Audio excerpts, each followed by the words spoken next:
I think, Prop 22 is an interesting proposition in that back in January, just for the viewers, AB 5 was the bill that was passed to force these workers to be considered employees. And the only reason the bill was actually passed in January was because Governor Newsom didn't really have an alternative or a counter view. And so it was the only bill that was on the table. What the gig economy has done, where we were caught flat-footed in January, Prop 22 is a step in the right direction to allow workers to be able to maintain their freedom and flexibility, but also start to receive benefits that they also deserve and need. I don't think Prop 22 is perfect, but it is a step in the right direction. But so, Craig, if Prop 22 is not passed, what would that mean for you as a company that is serving these gig employers, and what would it mean for those partners like Lyft? Good question. So for us at Gig Wage, we help all types of businesses and platforms pay, manage, and support what we call independent contractors or the broader 1099 economy. So we're not overexposed in any particular one area. So most people are thinking about drivers and delivery, which we do a lot in that space, but we help all types of businesses pay all types of contractors, right? And so the 1099 economy has been around for quite a long time. It's not going anywhere. This is just a particular kind of macro. The new sexy thing is the gig economy. And so Gig Wage will be fine either way, although we do think everything is trending towards allowing these workers to still maintain their freedom and flexibility.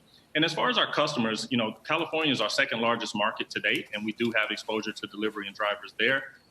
But I think everyone is confident that if you look at the market trends and consumer behavior, allowing these workers to maintain their freedom and flexibility is important. But I do think it's also important to make sure they get access to the social safety net of services and benefits that they need.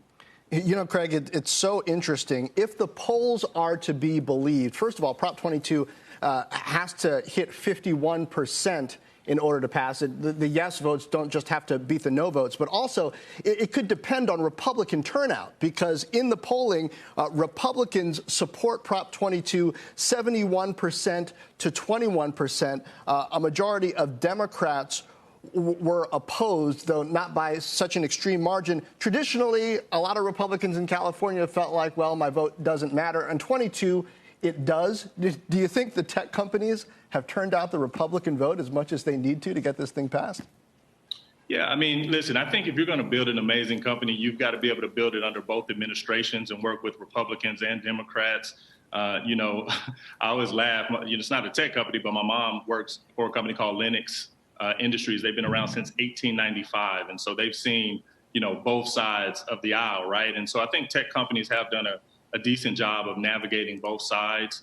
If you kind of go with the national narrative, I think, Democrats have showed up early to vote this year, and Republicans have traditionally showed up day of. And so it should be really interesting how it plays out. I don't think this is a political issue, though. I think this is an issue of people needing to have access to work, having access to earn capital, and having the freedom and flexibility to choose how and when they do that. So it's definitely, there's a lot of anxiety and a lot of adrenaline, but I think ultimately we have to look at this as, what does the market really want to happen?